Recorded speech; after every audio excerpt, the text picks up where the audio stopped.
Hi guys, V V ടാക്സിന്റെ മറ്റൊരു പുതിയ റിവ്യൂയിലേക്ക് എല്ലാവർക്കും സ്വാഗതം.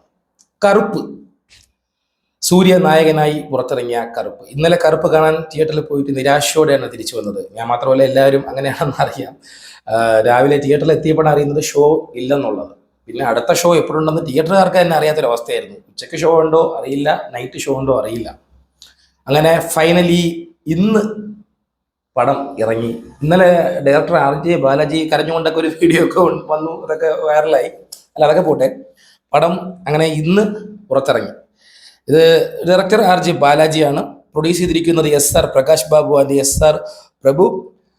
മ്യൂസിക് സായി അഭയങ്കർ. പുള്ളിയുടെ മ്യൂസിക് ഒരു രക്ഷയില്ലായിരുന്നു ഈ പടത്തിൽ, അത് പറയണം, എടുത്ത് പറയണം. സ്റ്റൺസ് വിക്രം മോൾ. ബാക്കി ചിത്രത്തിനെ കുറിച്ച് പറയുമ്പോൾ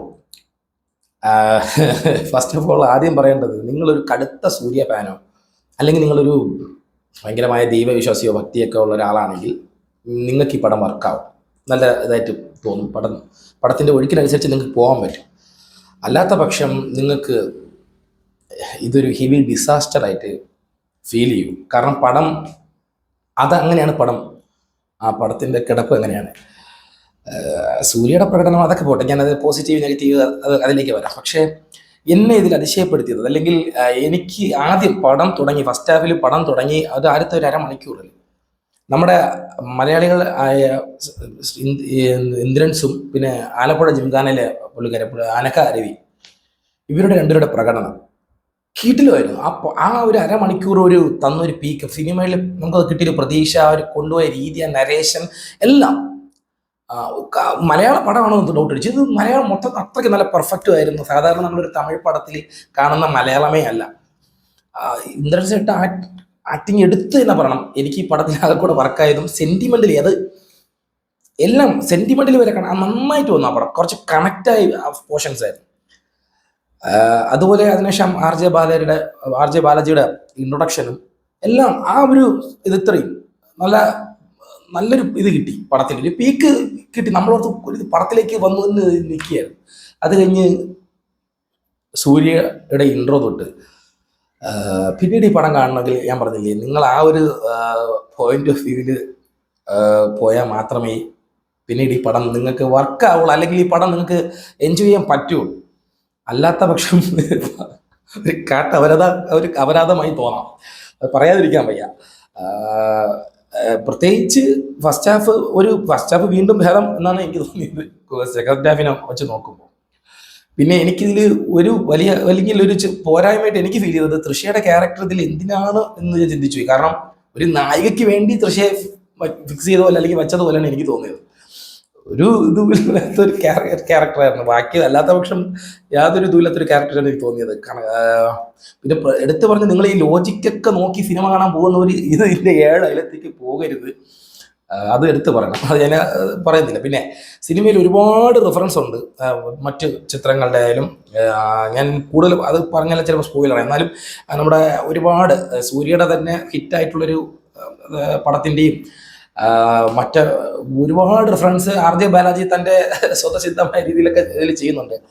അതിൽ പറയുന്നതിൽ കുഴപ്പമില്ല. ലിയോ എന്ന് പറയുന്ന ചിത്രത്തിൻ്റെ ഒരു ഇത് ഇവർ കാണിക്കുന്നുണ്ട്. പക്ഷെ എനിക്കതൊക്കെ സത്യം പറഞ്ഞാൽ കട്ട ബോറായിട്ടാണ് തോന്നിയത്. അത് പുള്ളി അത് നമുക്ക് പറഞ്ഞേ, അതെ, നമ്മൾ ആ ഒരു രീതിയിൽ കണ്ടു കഴിഞ്ഞാൽ എൻജോയ് ചെയ്ത് കാണുന്ന രീതിക്ക് പോകാമെന്നല്ലാതെ അതൊക്കെ സത്യം പറഞ്ഞാൽ ഭയങ്കര ക്രിഞ്ചായിട്ട് തോന്നിയൊരു സീൻസൊക്കെ ആയിരുന്നു അതൊക്കെ. എടുത്ത് എല്ലാം ഇടയ്ക്ക് മുക്കുത്തി അമ്മ റെഫറൻസ് വരെ സൂര്യയുടെ ഡയലോഗിലുണ്ടായിരുന്നു. അങ്ങനെ ഒരുപാട് പടങ്ങൾ റെഫറൻസ് ചെയ്യുന്നുണ്ട്, സിംഗം വരുന്നുണ്ട്, എല്ലാം വരുന്നുണ്ട്, എല്ലാം പോയിട്ട്. പക്ഷേ അവസാനത്തെ സെക്കൻഡ് ഹാഫ് നോക്കുമ്പോൾ പടം പിന്നെ ഇങ്ങോട്ടോട്ട് ഇങ്ങനെയൊക്കെ പോകുന്നു. നമുക്കൊരു കാർട്ടൂൺ പോലത്തെ തോന്നുന്ന ലെവലിലേക്കൊക്കെ പോവുകയാണ്. അത് മറുപക്ഷം. പക്ഷേ അവസാനത്തെ ഏറ്റവും ലാസ്റ്റ് ക്ലൈമാക്സിൽ ഒരു പോർഷൻ സൂര്യയുടെ ഒരു മൊത്തത്തിലുള്ള ആ ഒരു അപ്പോഴും സൂര്യ വരുന്ന ഒരു അക്ടർ, ആ ഒരു ലുക്ക്, ആ ഒരു മൊത്തത്തിലുള്ള പ്രകടനം, അത് ഗംഭീരമായിരുന്നു.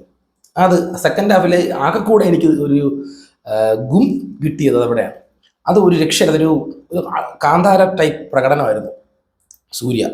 ആ ഒരു സത്യം സൂര്യനെ തോന്നാത്ത ലെവലിൽ അവിടെ നല്ല ഭയങ്കര റിയലിസ്റ്റിക് ആയിട്ട് നല്ല രീതിയിൽ ഒരു സീനായിരുന്നു. നല്ല അവിടെ ബാക്ക്ഗ്രൗണ്ട് സ്കോർ ടോട്ടൽ മൂവിയിൽ ബാക്ക്ഗ്രൗണ്ട് സ്കോറെല്ലാം മ്യൂസിക്കിലാണ് സിനിമ സത്യം പറഞ്ഞാൽ ഒന്ന് പിടിച്ച് നിൽക്കുന്നത്. സായി അഭ്യങ്കർ ഒരു രക്ഷയില്ലാതെ അത് ചെയ്തിട്ടുണ്ട്. അത് ലാസ്റ്റ് ആ സീനിൽ എടുത്തു തന്നെ പറയണം. അതിൽ സൂര്യയുടെ പ്രകടനം കൂടെ വെച്ച് നോക്കുമ്പോൾ സൂര്യയാണെന്ന് നമുക്ക് തോന്നത്തില്ല, അവർ അത്രയ്ക്ക് എനർജറ്റിക് ആയിട്ട് അവർ അത് ചെയ്തിട്ടുണ്ട്. അത് മാത്രമാണ് സെക്കൻഡ് ഹാഫിൽ എടുത്തു പറയാൻ തോന്നിയ ഒരു സീൻ അല്ലെങ്കിൽ ഒരു പ്രകടനം ആയിട്ട് എനിക്ക് തോന്നുന്നത്. ഇതിൽ ടോട്ടൽ അതായത് വീണ്ടും തോന്നിയ പ്രകടനങ്ങൾ ഞാൻ പറഞ്ഞില്ലേ, ഇന്ദ്രൻ ചേട്ടൻ്റെതും നമ്മുടെ മലയാളികളുടെ റേഞ്ച് എന്താണെന്ന് അവർ കാണിച്ചു കൊടുത്തിട്ടുണ്ട്. ഇന്ദ്രൻ ചേട്ടൻ ഒരു രക്ഷയില്ലാത്ത പോർഷനായിരുന്നു ഇന്ദ്രൻ ചേട്ടൻ. സത്യം പറഞ്ഞാൽ പുള്ളി നാച്ചുറലായിട്ട് പടത്തിൽ കുറച്ച് നാച്ചുറലിസം റിയലിസ്റ്റിക് തോന്നിയത് ആദ്യത്തെ കുറച്ച് പോർഷൻസ് ആയി. ത്രൂ ഔട്ട് ഞാൻ പറഞ്ഞില്ലേ, ത്രൂ ഔട്ട് നമുക്കത് പടം ബാക്കി കാണുന്നുണ്ടെങ്കിൽ നമ്മൾ ആ ഒരു സർക്കിളിലേക്ക് എത്തിക്കഴിഞ്ഞാൽ മാത്രമേ നമുക്ക് പിന്നെ പടം പിന്നീട് നമുക്ക് കലങ്ങുള്ളൂ, അല്ലെങ്കിൽ നമുക്ക് പടത്തിനോട് ഒരു ഇത് തോന്നുള്ളൂ. അല്ലാത്ത പക്ഷം ഇത് വളരെ കുറേ രീതിയിൽ പടം അതായത് ഡിസപ്പോയിൻമെൻ്റ് തന്നെ ആയിരുന്നു എന്ന് പറയേണ്ടി വരും. അപ്പം ഇതാണ് കറുപ്പ് എന്ന സിനിമയെക്കുറിച്ചുള്ള എൻ്റെ റിവ്യൂ. കൂടുതലൊന്നും വലിച്ചു പറയാൻ പടത്തിലില്ല. ഇതൊക്കെ തന്നെ പറയാനുള്ളൂ. ഇതിനൊക്കെ തന്നെ വലിച്ചു നീട്ടി പറയേണ്ടി വരും. അപ്പം ആദ്യം പറഞ്ഞത് തന്നെയാണ് പറയാനുള്ളത്. നിങ്ങൾ ഒരു സൂര്യ ആൾറെഡി അത് ട്രെയിലറിൽ തന്നെ അവർ കൊടുത്തിട്ടുണ്ട്. ഇത് ഫാൻസിക്കാക പണ്ടര എന്നൊക്കെ പറഞ്ഞിട്ടുള്ള ഫാൻസിന് വേണ്ടിയിട്ടുള്ള ഒരു അട്ടാറായിട്ട് അവർ ഫാൻസിന് വേണ്ടിയിട്ടുള്ള എല്ലാം ഫാൻസിന് എൻജോയ് ചെയ്യാനുള്ള എല്ലാ എലമെന്റ് പടത്തിലുണ്ട്. അങ്ങനെ രീതിയിൽ ആ ഫാൻ മൂവ്മെന്റിൽ പോയിരുന്ന് കണ്ടാൽ മാത്രം ആസ്വദിക്കാൻ പറ്റുന്ന പടം. അല്ലാത്ത നിങ്ങളൊരു സിനിമ അല്ലാതെ ഒരു പോയിന്റ് ഓഫ് വ്യൂ പോയി കഴിഞ്ഞാൽ വൻ ദുരന്തമായി തോന്നാവുന്ന ഒരു ചിത്രം. അങ്ങനെ രണ്ട് ഒപ്പീനിയനിൽ പറയേണ്ടി വരും.